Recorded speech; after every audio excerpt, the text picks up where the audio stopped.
Back to the No State Project. I'm your Mark. I'm your host, Marc Stevens, author of Government Indicted, available at marcstevens.net. And remember, Libertopia 2014 going to be in San Diego in 2 weeks. 2 weeks. It's going to be a great time, and definitely check out livingteabrewingco.com. Hopefully, I'll be jamming with those guys either at Libertopia or in Oceanside, California on Saturday night. So either way, that should be a lot of fun. And these guys, they can play some blues, and Bill can play some harmonica, boy. Definitely check it out. I want to get back to it. If you want to join the big show here today, it's 218-632-9399.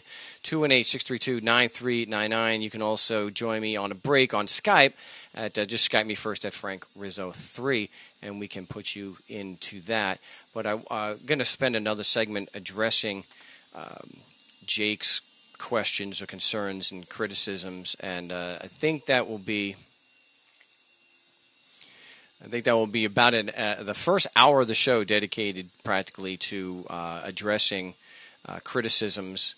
And I don't think he's being, I think he's just got some honest criticisms here. I just think he's missing a lot of the material that on the show, especially the radio show. So that's what, I think if he was caught up, if he just listened to the last few months worth of shows, he wouldn't have posted most of this. And again, he says that my big thing is effectiveness in courts of law. I think I've been very effective. I've been able to teach other people, and they've replicated the results. That's not the big thing. The big thing is getting people to see through the fiction that there is a government, that there's more people who see and that they're just killers, thieves, and liars, that there is no state, there is no government, just men and women forcing others to pay them. And that the big thing is that people are more prepared to defend themselves, and there's more people not paying taxes. There's more people not voting, and to me, that's the more important thing. So that after all these years, that I can point to the fact that that there's, because of my influence, my little tiny scope of influence, this little, from doing a show and doing workshops or whatnot, that there are more people because of that not paying taxes and not complying with the tax code. So that's the big thing, that I've been able to inspire people to stand up for themselves, be autonomous adults, and not comply with the tax code. And of course, knowing the risks that come with that there's psychos that will kill them to get them to pay taxes. So what he says here, the ambiguity is killing me. Saying I'm being ambiguous, that's killing him. You keep saying, quote, no evidence, end quote, but no evidence for what? No evidence for the guilt of the alleged infraction / crime, or no evidence for jurisdiction applying to you. How do you leave this huge question dangling?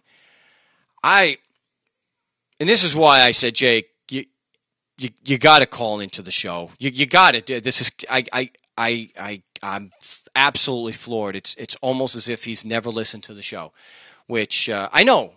That's really, really hard to believe that, but he is posting on the website, and he just has never listened to. Jake, you could not have ever listened to the show. I have been pushing the issue. It's in the book. It's in the articles. If you read any of the articles, especially the one where I addressed it with Jerry Cobb, Mountain of Evidence, or More Logical Fallacies,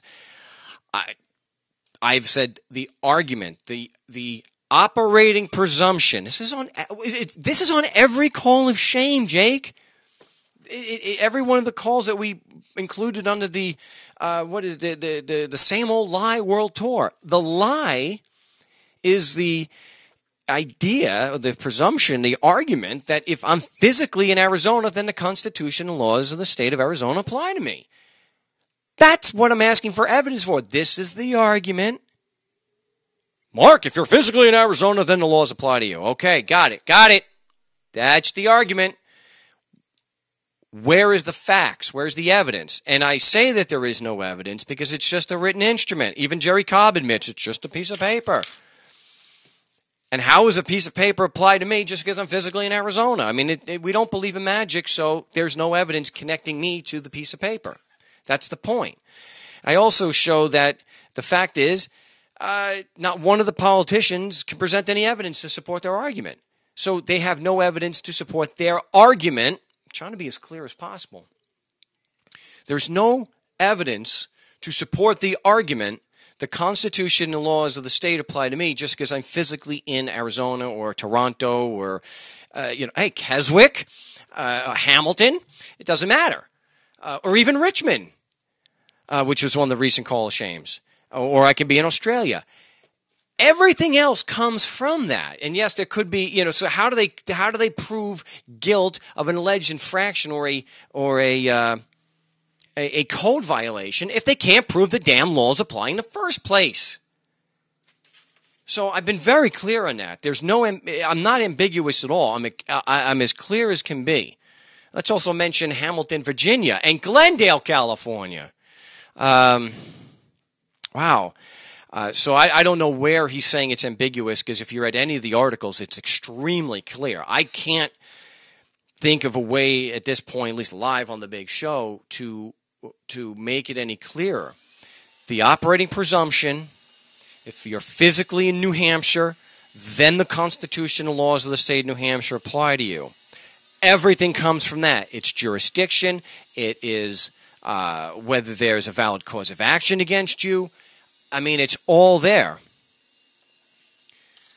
So I don't get it. It's a huge question. Yes, it's a huge question. Where's your evidence? But I've answered it over 9,000 times. And I've got plenty of, I would suggest, Jake, please, go check the evidence out. It's on the website. So, again, if the website's not as easy to navigate as I thought, all right, we'll accept that. We can work on that. But the evidence is there. So we don't leave that hanging at all. It is the main thing. In fact, if you listen to the calls, or if I've done a consultation, you talk to someone I've done a consultation with, one of the things that I ask them all the time is, well, I have this traffic ticket against me, or I have this assessment from the IRS, or the CRA is coming after me. I said, well, is there anything in the paperwork that would tend to prove that just because you're in Hamilton, that the Constitution and laws of Canada actually apply to you? Well, I don't see anything, and that's where so that's the be all end all. What is that? The sine qua non? Yeah, I know. I said it but it's the be all end all. It's the most important element of jurisdiction, and that's why we attack it so much. It's not something that I've left ambiguous. It's not something where I've done, well, what do you do if they don't answer it? I'm very clear on that. Your objection, non-responsive, just answer the question. I've gone through and we've spent hours and hours on and off air, because we also have the No State Project Skype chat that we do workshops in. Well, let's say we do role-playing calls, and so I've addressed it many times, especially, and I have it explicitly in the book that anybody can get at markstevens.net, and I'll have the ebook available hopefully before the end of the year. And it's very simple. It's a matter of the Socratic method. You're staying on point. You're asking questions. So if I'm asking for evidence proving the Constitution and Code apply, and they said, well, Mark, the courts have ruled a lot that we have jurisdiction, that the laws apply to you. I've already told people that's a non-responsive answer, so it's objection, non-responsive, move to strike.